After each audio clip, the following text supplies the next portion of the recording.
Tänään opimme, mitä tapahtuu, kun yhteenlaskettavien summaksi tulee enemmän kuin 10. Haluamme saada selville, mitä on 8 plus 4.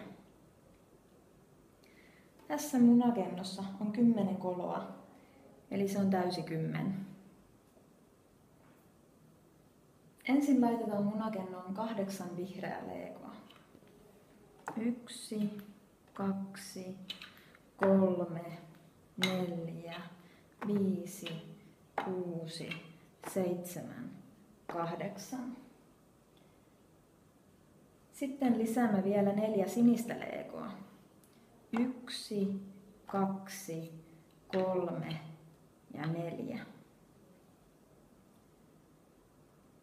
Munakenno tulee täyteen, eli siinä on 10 legoa. 2 legoa jää siis yli. Vastaukseksi tulee, että kokonaisia kymmeniä on 1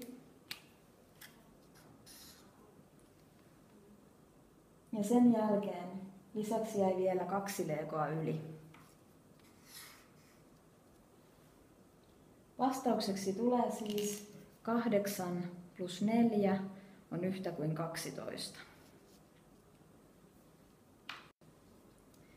Nyt haluamme saada selville, mitä on 7 plus 6. Laitetaan taas munakennoon 7 vihreää legoa. 1, 2, 3, 4, 5, 6 ja 7.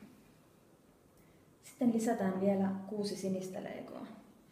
1, 2, 3, 4, 5, 6. Munakenno tulee jälleen täyteen, eli siinä on 10 legoa ja 3 legoa jää yli.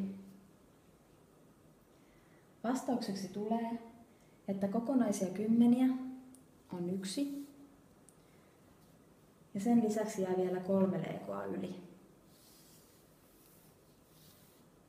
Vastaukseksi tulee siis, että 7 plus 6 on 13.